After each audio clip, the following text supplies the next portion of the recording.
Bill of fare. Yeah, I think I'm good, honestly. I wonder, how much do I need to level up again?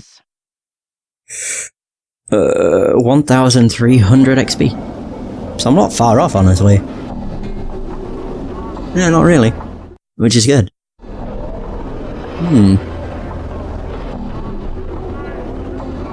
Alright. I mean, I've not really done all that much around this area. I spent an awfully long time, like too bloody long, trying to find a person. Oh, it was to try and find a thug. Only to find out that I'd already killed the thug, so it was really stupid. Oh great. Oh boy. Oh! Oh, nice. Yeah, that guy's just gonna run away, so... Screw it. Oh dear. Oh, come on. Right, he died. Good. Yeah, Mark, do your taunts. Taunt them. Taunt them hard. So, quick loot. May as well have him pick that up. Select everybody. Where the hell the hive thug run off to? There he is, a little bitch. Get him! Yeah, corner him. Corner him. Oh, man. The only thing I hate about this is the fact it has us running all over the bloody map, which only attracts more people. Oh, they only have their knives out because we're attacking people. Yeah, no, they're fine. I keep forgetting that happens. Right, so, boom.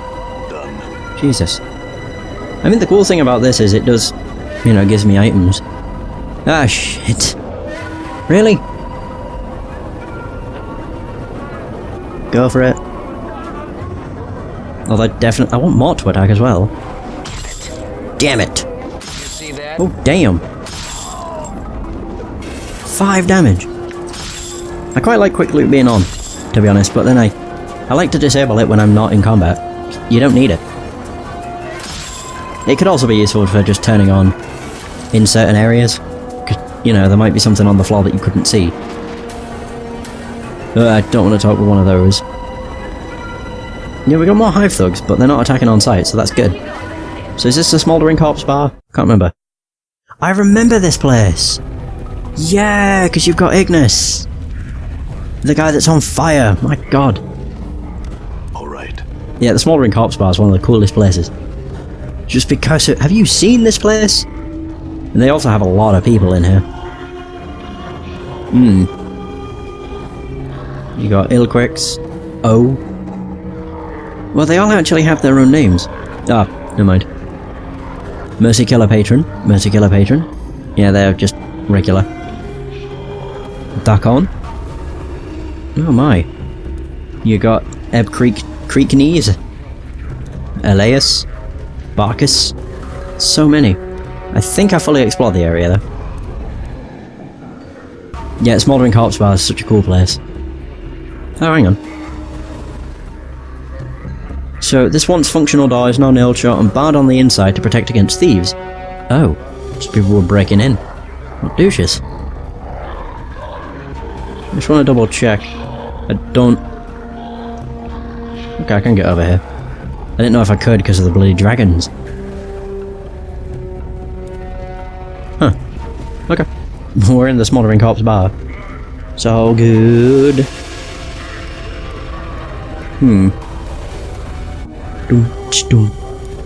So if I speak with Drusilla, what happens?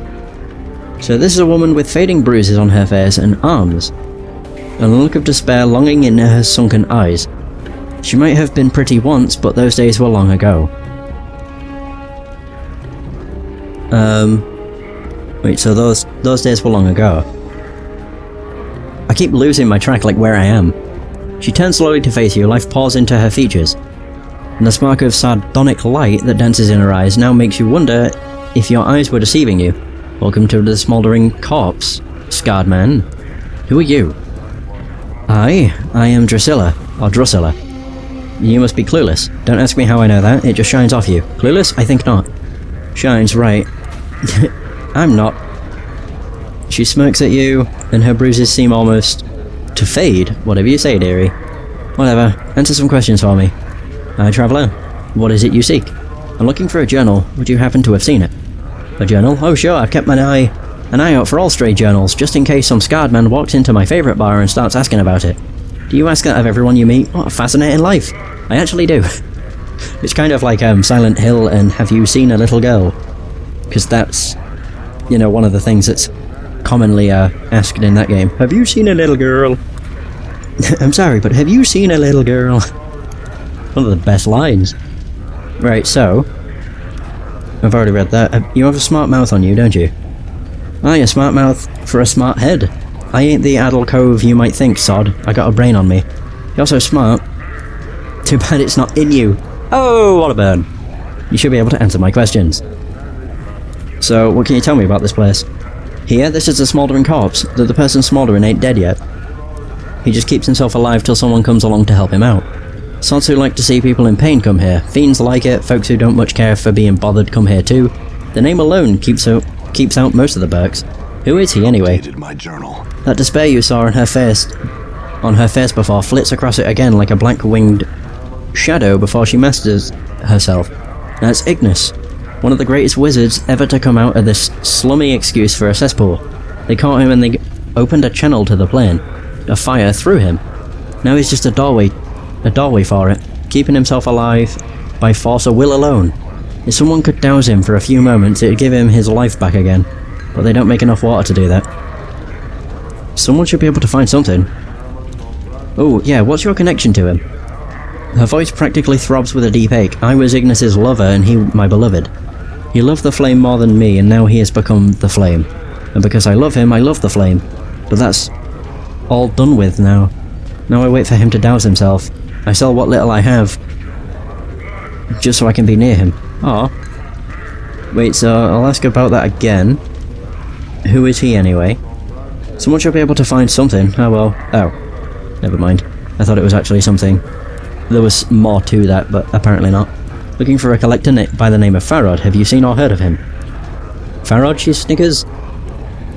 The Collector King? You can probably find him and his stinking ilk in the trash warrens on the far side of the hive. Good luck in getting any answers from him.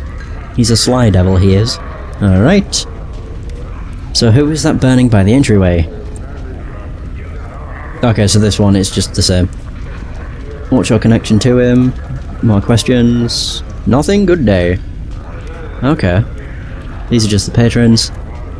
We got Mokai. Can I... Wait, I can't initiate dialogue because they're busy? What? Are you shitting me? How are they busy? They're walking. Oh. Hang on a minute. So what's happened? She is not a dustman. You see someone dressed as a female dustman with a half-empty glass in her right hand. As you near her, she calls out to you. You, over here. You notice that there's something wrong about her, and your exposure to the dustman leads you to believe that she's just too lively to be a real member of the faction. Approach her. Hey Cutter, buy a lady a drink. Very well, here's 5 coins. Who are you? Me, I'm Mokai. I just like to drink here, and she loses her train of thought momentarily. I'm just a person, you know. I see. Answer something else for me then. What do you want to know? What is this place? Smouldering Corpse Tavern. Can't you read? You more bubbed than I am? Forget it, tell me something else. Tell me about the other patrons here. Dunno, they're just people. I don't deal much with people. Unless they're buying me a drink. She looks at you, hopefully. I see. Who's the burning corpse? He's not a corpse, he's some crazy wizard. Ask around, they'll tell you the story. You're not really a dustman, are you? She looks around nervously and seems to sober up. I'll right up. Why do you say that? Because you don't act like a dusty, and you're not offering contracts. In fact, you're taking money instead of giving it out for that corpse labor they do at the mortuary. She stifles a squeak of terror and hastens to explain. No. I'm not a dustman. I just found these robes in the street and I didn't have enough money to get good clothes, and I, heard there was a dustman thief around, but you could probably find him somewhere else. In the southwest part of the hive. I saw him, but I hid from him. Please don't hurt me. Oh, I'm not planning on it. You ought to know that you're not pulling it off too well. Now answer some questions. I can give you 50 coins. Please, don't tell anyone. Whoa, I actually gained money. Nice. Now answer some other questions for me. I want more. Oh my god. I want more money. No, I'm not that much of a douche. I want to speak with Ignis, but I think I should probably leave him till last. And it's because they said he's a wizard. I'm just like, maybe he's a party member. Did I just see Mort, like, juggle his jaw? That was interesting. We got Elias. Who's that? I have no idea. You see a trim, muscular man dressed in clothing that is comparatively drab and mundane compared to most of the outfits you've seen in this city. He carries himself with an air of supercilious arrogance. He also looks dramatically out of place here. What do you want? He asks. Who are you? I am Elias, warrior of the renown. Surely you have heard of me? No. Can it truly be? Can it truly be that none of this town have heard of me or my exploits? Alas, I shall have to prove myself all over again, and here I had thought my fame had spread all over the world, or across the world. What world are you from? I come from the city of Aliburn, on the River Tame. Surely you have heard of its glories and wonders. No matter, no matter. This place is benighted and ignorant when it comes to the splendors of true cities. I'm told that my land is what is called a prime by the denizens of this city. Though a prime of what, I don't know. How did you get here? I was chasing my old foe, the villainous Life Shade. Tanalel. He pauses, waiting for acknowledgement, and then continues. He conjured his demonic magic and opened himself a doorway, and hurled himself through it. Before he could flee me entirely, I threw myself after him, and found myself here. I get it, you're one of the clueless. He bristles, reddening, and his hand clutches convulsively around the hilt of his sword. Clueless, is it? I take offense to your words. Sarah, and bid you farewell, in the hopes that we should never cross paths again. He turns away from you, still flushed with pride and rage.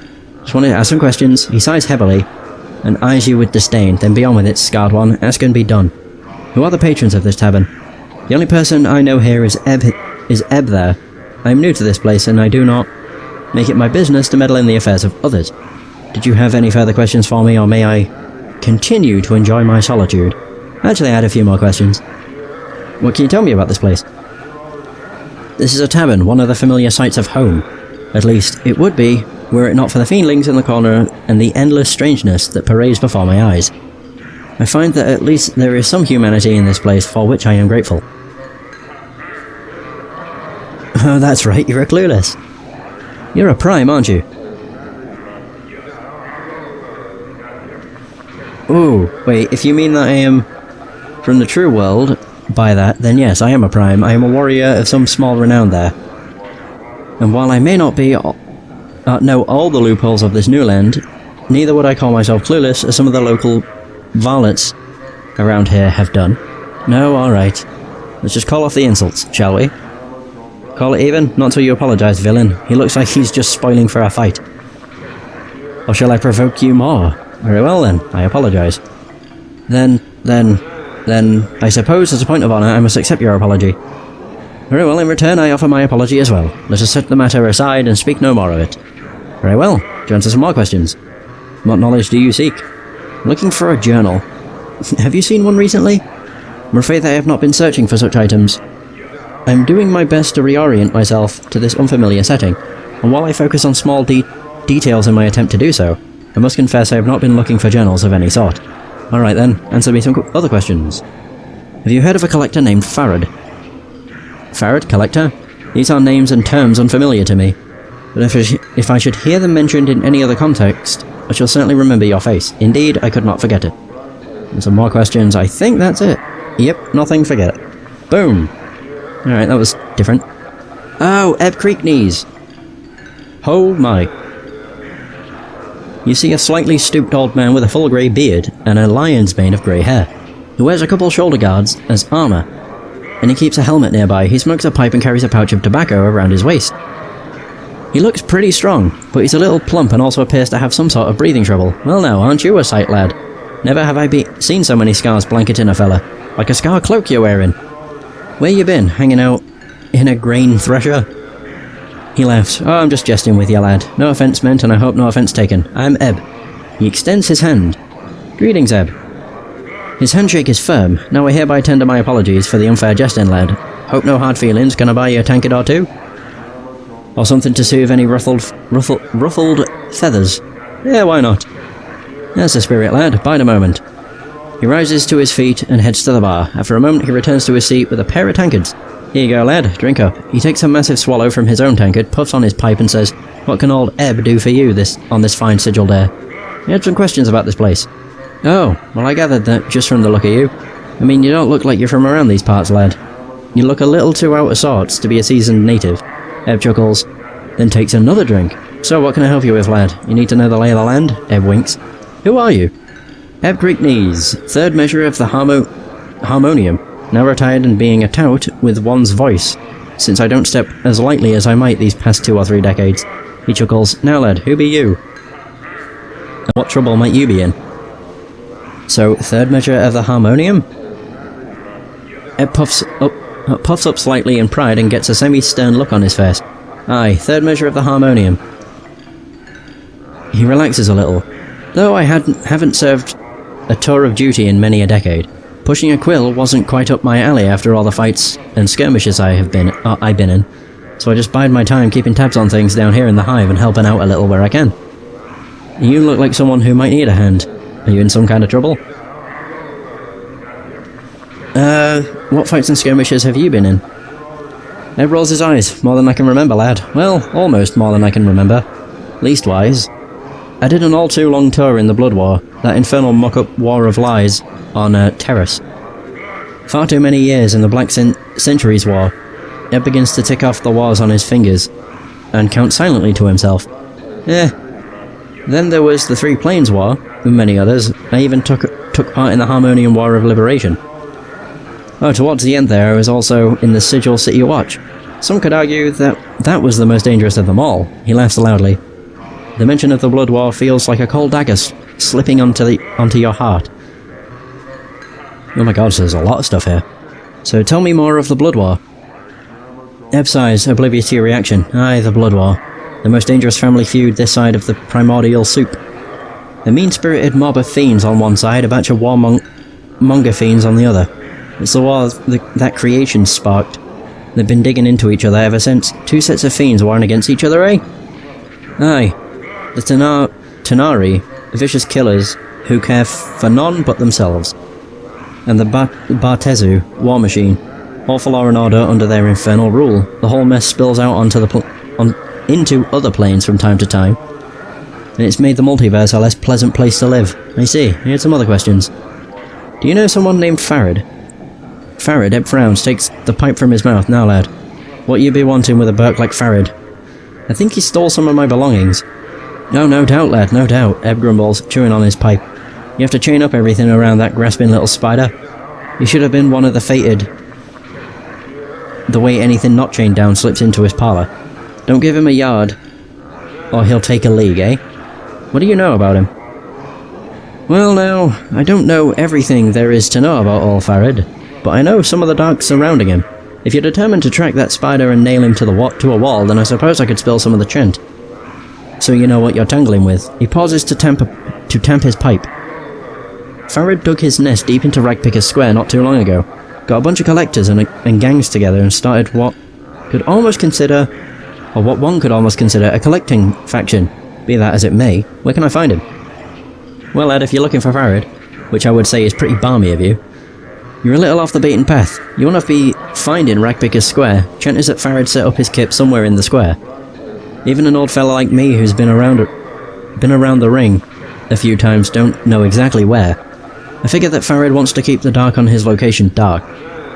If you're all bound and determined to find Farid, go to Ragpicker's Square and try to dig up Farid's location from some of the locals. Try and be careful about it, since there's plenty in the square that would make a gut harp out of you as soon as look at you. Oh my god. I had other questions. What is this place?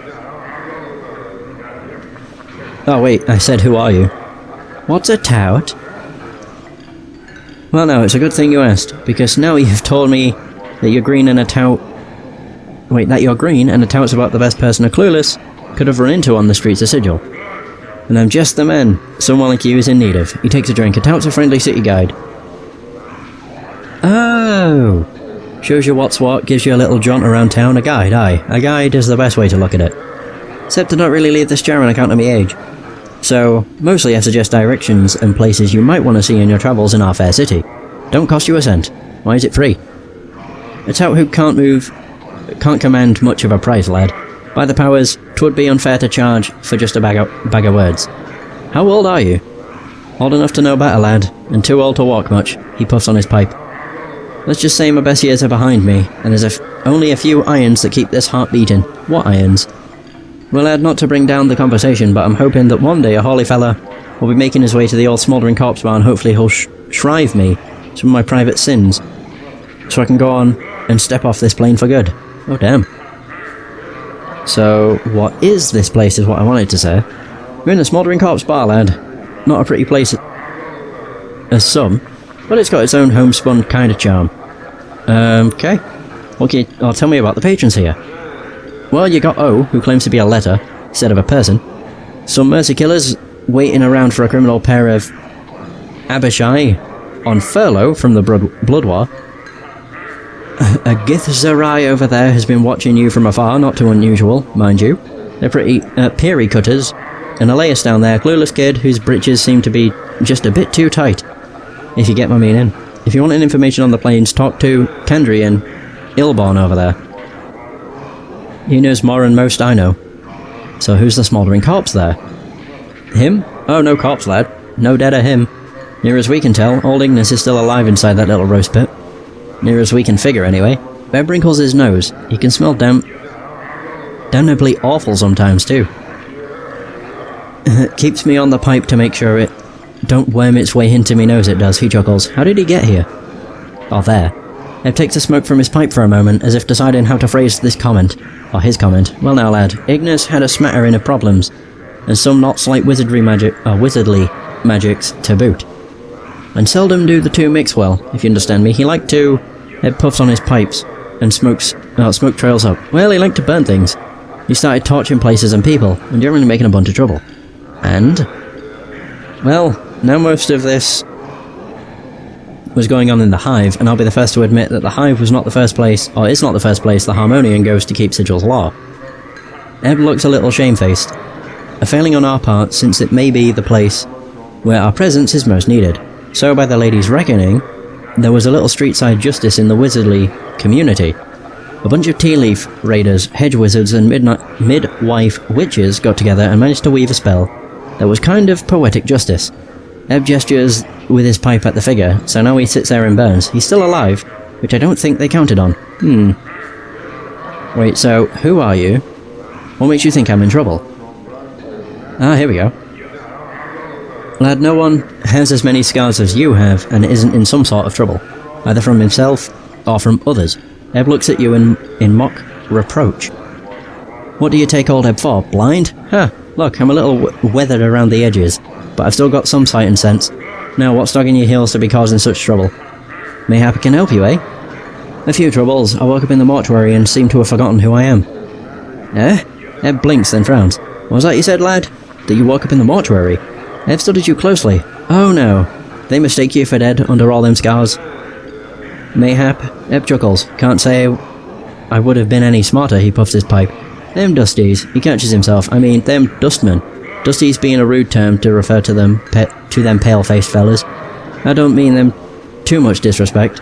They have all the perceptions and friendliness of a gravestone sometimes, eh? Can't say I couldn't see them screwing that up, no, lad.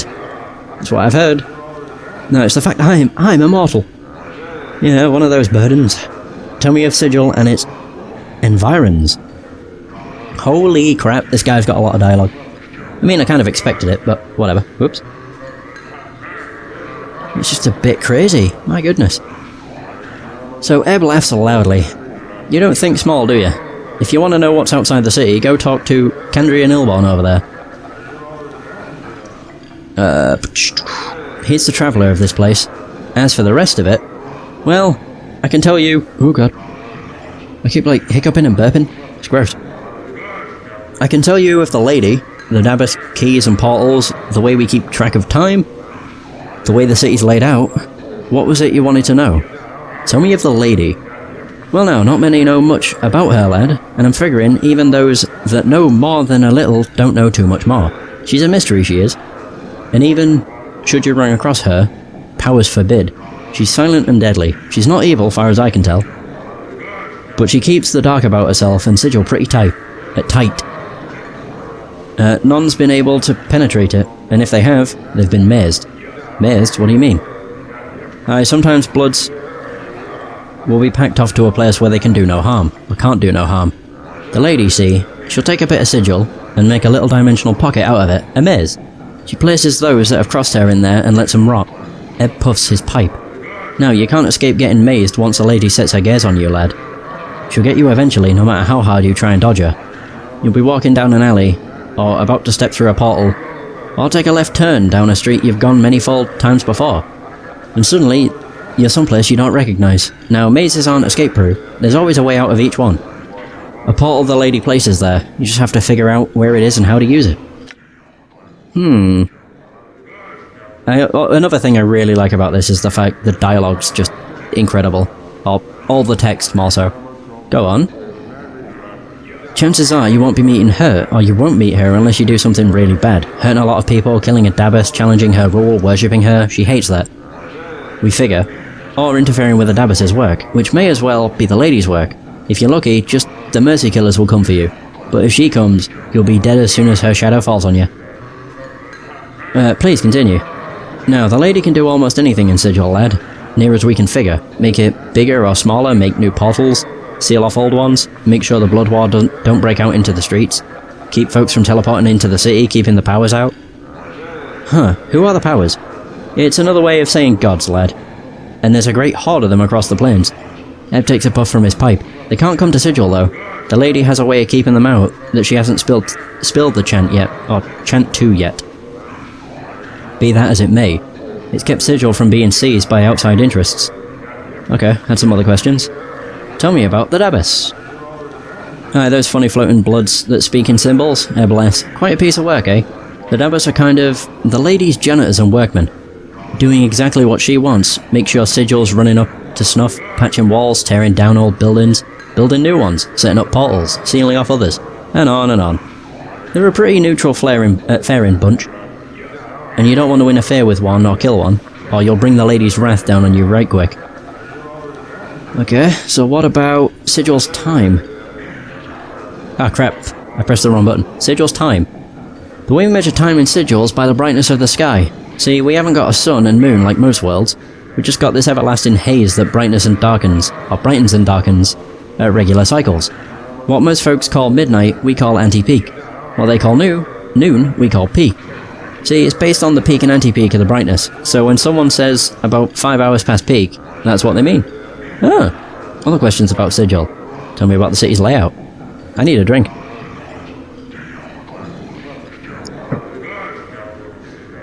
Whew. I mean, that shouldn't be a surprise. This game is so heavy with the text. I mean, I could just sit here, read it myself, but then I'd be silent for minutes. I'm not the quickest reader, and also reading actually helps me kind of, I don't know, process the information. Like reading it out loud, I mean. So, let me wet my tongue. He takes a pull from his tankard. The city floats above an infinitely tall spire, the spire. It lies on its side like a discarded wagon wheel, and there's no spokes that connect it to the spire. It's divided into 6 wards, each of them with its own function. Right now you're in the Hive. I think the purpose of the Hive is to be squalor to the rest of the city's grandeur. He laughs. Factions, philosophical clubs, or gangs if you prefer, divide up the running of the city between them. Were you in a faction? Eb raises his hand as if to stop you and laughs silently. Oh now, hold on lad. I'm no has-been faction member, they say, and they're right. That once you're one of the Harmonium, you're a Harmonium for life. We're the Bloods that try and make sure Sigil stays out of trouble. No rocking the spire, no folks getting too over-enthusiastic about hurting each other. Keeping the city down to a low roar. We try and keep the peace, lad, and most times we do a decent job. Right, so I want to ask about that again. Okay, so go on. The city's called the Crossroads of the Plains in the city of Dawson, the Cage. It's got portals to all the creations, they say, and all manner of beasties come through here to trade, cold kip, or hop from one place to another. Now that's just the quick version, lad. You'll have to experience the place for yourself. Okay. You mentioned something about portals. Sigil's called the City of Doors for a reason, lad. There's portals everywhere. Portals are, well, like doors that lead across the multiverse. Except they don't look like doors. Instead, they can be any bounded space. Window, door, pothole, picture frame, barrel hoop. The spaces inside scaffolding, a wardrobe. Each could be a portal waiting for just the right key to open it and take you someplace in the multiverse. Now, keys. Go on. Aye. Holy crap. Each portal has a key you need to open it. Now, while portals can be any bounded space, keys have more variety. They can be anything from a little tune you hum when next to the portal, to dancing a jig, to being in the right mood, to having a piece of the place you want to go in your hand, and on and on. In my youth, I once convinced a girl that kissing a man beside it could open a portal to Arcadia. Turned out I was right, and many trips to Arcadia did we have. Many portals probably have never been found. There's some you can uncover just by asking people and getting the right key. Finding out the dark of a portal is the toughest part, but I warn you, lad. Portal hopping shouldn't be a pastime for a fella in your way, nor should you be wandering Sigil after dark. Neither. You'd do best to stick to the main ways in open peak and watch yourself. Okay. So, tell me about keys and portals. Oh, crap. So I think we're done with him now. And some other questions. Actually, answer some other questions. Oh, there we go. So I've just done number 5. What other places can you recommend? Well, Ed puffs on his pipe and studies you. This is perhaps the best kip you could have wandered into from the start, judging by your tattoos. You might be partial to having designs on your body, in which case there's a tattoo salon